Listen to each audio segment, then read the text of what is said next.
US investment green card. $800,000 must have legally documented money. Exit period after 3 years. Shuda LP 6302946180. ఇచ్చిన హామీ ప్రకారం రైతులకు ఇప్పటికే రుణమాఫీ చేస్తానని కూడా కేబినెట్ ఆమోదం తెలిపింది. ఇది చరిత్రలో కూడా నిలిచిపోతుందని స్వయంగా రేవంత్ రెడ్డి చెప్పడం జరిగింది. ఇదే విషయంపై కూడా అదేవిధంగా జిల్లా వ్యాప్తంగా ఎమ్మెల్యేలు అదేవిధంగా రైతులు సంబరాలు చేసుకున్నటువంటి పరిస్థితి కూడా కనిపించింది. మనతో మాట్లాడానికి నగరికల్ ఎమ్మెల్యే వేముల వీరేశం ఉన్నారు. చెప్పండి, మొత్తం మీద సాధించిందని చెప్పవచ్చా? మొత్తం మీద ఎంపీ ఎన్నికల స్థానంలో చాలా వరకు కూడా అన్నారు ఇది కూడా ఒక ఎన్నికల స్టంట్, రుణమాఫీ అసలు చేస్తారా చేయరని కూడా విపక్షాలు కూడా చూసినటువంటి. ఎలా చూస్తారు దీన్ని? విపక్షాలకు ప్రజాపాలన వచ్చి రేవంత్ రెడ్డి గారు ముఖ్యమంత్రి అయిన తర్వాత ఎన్నికల సందర్భంలో ఇచ్చినటువంటి ఎన్నికల మేనిఫెస్టోలో ఇచ్చినటువంటి హామీలన్నీ కూడా ఒక్కొక్కటి అమలవుతున్నటువంటి క్రమంలో ఈ అమలవుతున్నటువంటి తీరు, అమలవుతున్నటువంటి తరుణాన్ని ప్రజలకు విస్తృతంగా ప్రచారంలో పోయి ప్రభుత్వానికి మా ముఖ్యమంత్రికి వస్తున్నటువంటి మంచి పేరుని దాన్ని డ్యామేజ్ చేయడం కోసం ప్రతిదానికి ఒక కౌంటర్ పెట్టుకుంటూ వచ్చారు. ఆ కౌంటర్లో కూడా స్పేస్ లేకుండా ఇలా డబుల్ షాట్ కొట్టిండు మా ముఖ్యమంత్రి గారు. ఆ షాట్ కు వాళ్ళు చేసే పరిస్థితి లేదు. ఇక చాలా వరకు కూడా హామీలు ఇచ్చేది జరిగింది. ఆ హామీలన్నీ ఉంటాయా? కేవలం ఒక రుణమాఫీ వరకే ఇదే? మేము ఇచ్చిన 6 గ్యారంటీని 100% ఇంప్లిమెంటేషన్, దాదాపు 99% ఇంప్లిమెంటేషన్ చేసినాం. దాంతోపాటు రుణమాఫీ అనేటువంటిది మీరే చూశారు, కేబినెట్ కూడా ఆమోదించింది. ఆగస్టు 15 లోపు నేను రుణమాఫీ చేసి తీరుతానని చెప్పేసి మా ముఖ్యమంత్రి శబ్దం చేశారు. మా ముఖ్యమంత్రి ఇచ్చినటువంటి హామీ ప్రకారంగా రుణమాఫీని కేబినెట్ ఆమోదం పొందింది. కేబినెట్ ఆమోదించింది. ఆగస్టు 15 లోపు చేసి తీరుతామన్నాడు. దాన్ని అక్షరాలు ప్రూవ్ చేసుకోండి. చాలా సందర్భాల్లో బీఆర్ఎస్ నాయకులు, బీఆర్ఎస్ మాజీ ముఖ్యమంత్రి మాట్లాడిండు, కిట్సైజ్ చేసిండు. ఇక్కడ వచ్చి యాదాద్రి సాక్షిగా నేను ప్రజలకు మాటిస్తున్నా అని చెప్పేసి చెప్తే దాన్ని కూడా కిట్సైజ్ చేసిండు. ఇంకొకడికి పోయి ఆ ప్రాంత రైతాంగం, ఆ ప్రాంత ప్రజలు గౌరవిస్తున్నటువంటి దేవుణ్ణి గుర్తు చేస్తూ పోయి ఈ దేవుని సాక్షిగా నేను మాటిస్తున్నా, నేను అమలు చేస్తా అని చెప్పేస్తే దాన్ని కూడా క్రిటిసైజ్ చేసిండు. కానీ గతంలో వాళ్ళు అనేక దేవుళ్ళ కాడికి పోయి, యాదాద్రికి పోయి, కుమరేని మల్లన్న కాడికి పోయి, అట్లాగే ఇంకా రకరకాల దేవుళ్ళ కాడికి పోయి 100 కోట్ల రూపాయలు ఇస్తామని హామీ ఇచ్చి ఎగవేసినటువంటి చరిత్ర వాళ్ళది. మాట ఇస్తే మాట నిలబెట్టుకున్నటువంటి చరిత్ర మా ముఖ్యమంత్రి గారు. కాబట్టి ప్రజలంతా చాలా హ్యాపీగా ఉన్నారు, చాలా సంతోషంగా ఉన్నారు. రేవంత్ రెడ్డి గారు, ఈ రాష్ట్ర ముఖ్యమంత్రి గారు ఏ మాట ఇచ్చినా 100% ఇంప్లిమెంటేషన్ చేస్తాడు, ఇంప్లిమెంటేషన్ చేసి మాటలు ఇస్తాడని చెప్పేసి ప్రగాఢ విశ్వాసం, నమ్మకంతో ప్రజలున్నారు. ఆ విశ్వాసం మళ్లీ ఈ కేబినెట్ ఆమోదం ద్వారా ఇంకింత బలపడుతుంది. గతంలో బీఆర్ఎస్ హయాంలో కూడా రైతులకు రుణమాఫీ చేస్తామని కూడా చెప్పడం జరిగింది. స్వయంగా మీరు 5 ఏళ్ల పాటు బీఆర్ఎస్ ప్రభుత్వంలో కూడా ఉన్నారు. ఎందుకు అప్పుడు చేయలేకపోయారంటే ఏం చెప్తారు?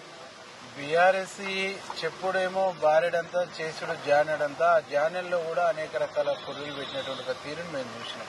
రుణమాఫీ అన్నాడు, ఏకకాలంలో కాదు 4 విడతలు అన్నారు. ఆ 4 విడతలు చేసింది వడ్డీలే సరిపోలేదు, ఎక్కడ వచ్చినటువంటి దాఖలాలు లేదు. అదంతా ఒక అంబుక్ చర్యలు చేపట్టింది తప్ప, ఒక మాయల మరాఠీలాగా మాయ గారెడి చేసి చూపించారు తప్ప వాస్తవానికి దగ్గరగా ఎప్పుడు కూడా ఆలోచన చేయలేదు. ఆ వైపుగా వాళ్ళ పని విధానం కానీ, ఆ వైపుగా వాళ్ళు పెట్టే పథకాలు కానీ, వాళ్ళు చేసే నిర్ణయాలు కానీ ఏనాడు కూడా లేవు కాబట్టి ప్రజలు ఇంటికి పంపించారు. రైట్. ఇక రాష్ట్ర రాజకీయాలు ఏం జరుగుతున్నాయి మొత్తం మీద చూస్తున్నాం. మనం చూస్తున్నటువంటి పరిస్థితిలో ఎమ్మెల్యేలని బెదిరింపులకు బ్లాక్ మెయిల్ చేస్తూ కూడా మా పార్టీ వాళ్ళని పార్టీలోకి తీసుకెళ్తున్నారంటూ కూడా స్వయంగా నిన్న పోచారం ఇంటి ముందు బాలకోసం లాంటి నేతలంతా కూడా అక్కడ గౌరవ చేసినటువంటి పరిస్థితి ఎలా చూడొచ్చు? అంతకుముందు దాదాపు కాంగ్రెస్ సంబంధించినటువంటి ఎమ్మెల్యేలందరినీ 12 మందిని తీసుకోరు. మరి ఏ కాంగ్రెస్ వాళ్ళు గౌరవ చేశారు? ముఖ్యమైనటువంటి నాయకులు పోయి అడ్డుకున్నది లేదు కదా. నువ్వు చేస్తేనేమో సంసారం, ఇంకోటి చేస్తేనేమో ఇంకోటి అంటే ఎట్లా?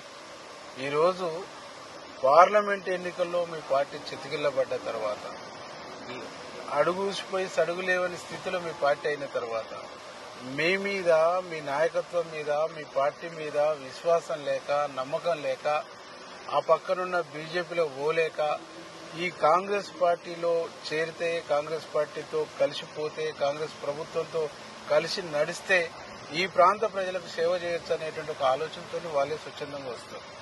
నీకు స్పీకర్గా పెట్టుకున్నటువంటి వ్యక్తే దాదాపు ఈ ప్రభుత్వం రుణమాఫీ అనే ప్రకటన చేయగానే, రుణమాఫీ చేస్తున్నామనేటువంటి నిర్ణయానికి రాగానే ఒక రైతు బిడ్డగా ఆయన రేవంత్ రెడ్డి గారితో కలిసి పనిచేయడానికి ముందుకు వచ్చేసి దాన్ని నేరంగా ఎట్లా చూస్తాం? అది నేరం ఎట్లయింది? ఎవరినైనా ఈ రాష్ట్రాన్ని గడిచిన 10 సంవత్సరాలుగా విధ్వంసం చేశారు. ఈ విధ్వంసం పునాదుల మీదనే ఈ తెలంగాణను పునర్నిర్మించుకోవాల్సినటువంటి ఆవశ్యకత అవసరం ఏర్పడ్డది. కాబట్టి తెలంగాణ పునర్నిర్మాణానికి కలిసి వచ్చి అందరినీ కూడా కలుపుకొని పోతామని చెప్పి మొత్తం ఖాళీ చేయబోతున్నారు బీఆర్ఎస్ ఎమ్మెల్యేలు.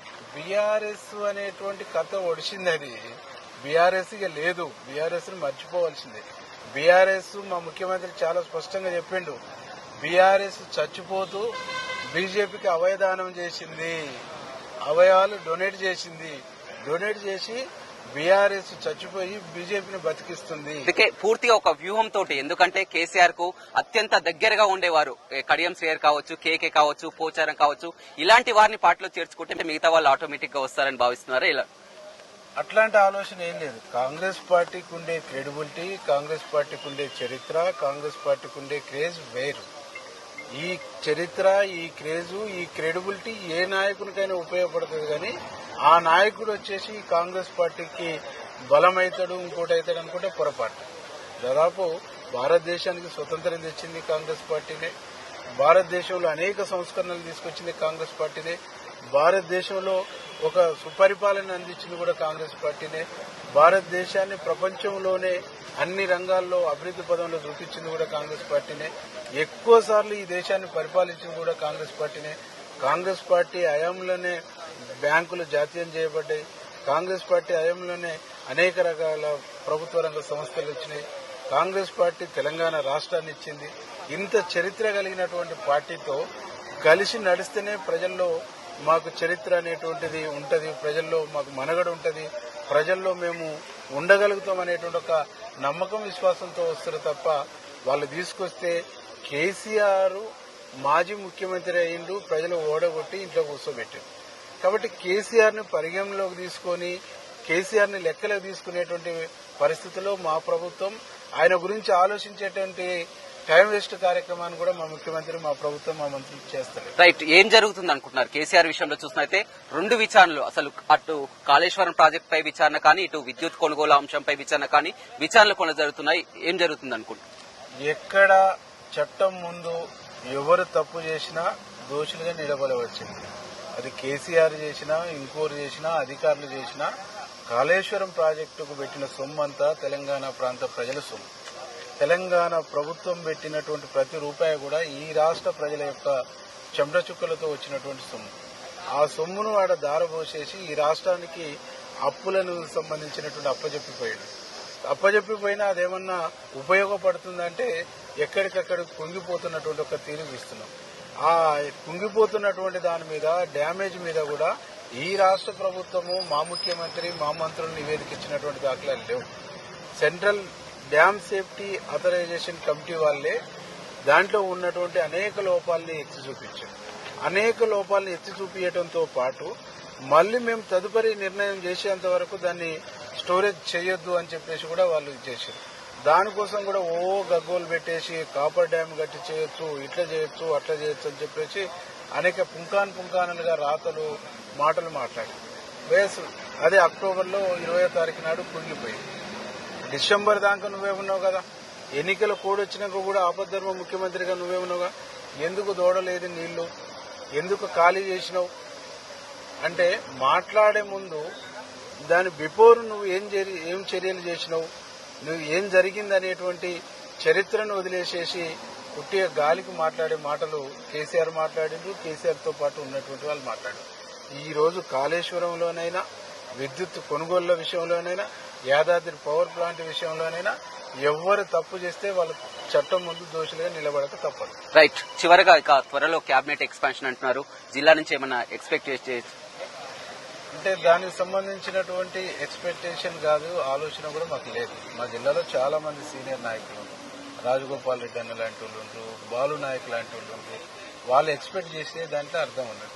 మేము కాంగ్రెస్ పార్టీలకు కొత్తగా వచ్చినటువంటి వాళ్ళు మేము ఎక్స్పెక్ట్ చేయడంలో అర్థం లేదు, అది తప్పుడు ఆలోచన. రైట్, చూడొచ్చు మొత్తం మీద ప్రజలకు ఇచ్చినటువంటి హామీలు నెరవేరుస్తానని ఏ విధంగా గతంలో రైతులకు రుణమాఫీ చేసి తీరుతామనో ఇచ్చిన మాట ప్రకారం కూడా రుణమాఫీ చేసి తీరుతున్నాం. అదేవిధంగా జిల్లాలో అభివృద్ధి పనులు కానీ అన్ని అభివృద్ధి పనులు, అదేవిధంగా కాళేశ్వరం, అదేవిధంగా విద్యుత్ కొనుగోలు అంశాలపై విచారణలో దోషులుగా తేరిన వారికి శిక్షలు పడే అవకాశం ఉంది అని కూడా ఎమ్మెల్యే వేముల వీరేశం చెప్తున్నారు. ఓ2 స్టూడియో. మరిన్ని వీడియోస్ కోసం ఛానల్ ని సబ్స్క్రైబ్ చేయండి, లేటెస్ట్ అప్డేట్స్ కోసం వాట్సాప్ ఛానల్ ని ఫాలో చేయండి అండ్ లింక్ డిస్క్రిప్షన్ లో ఉంది.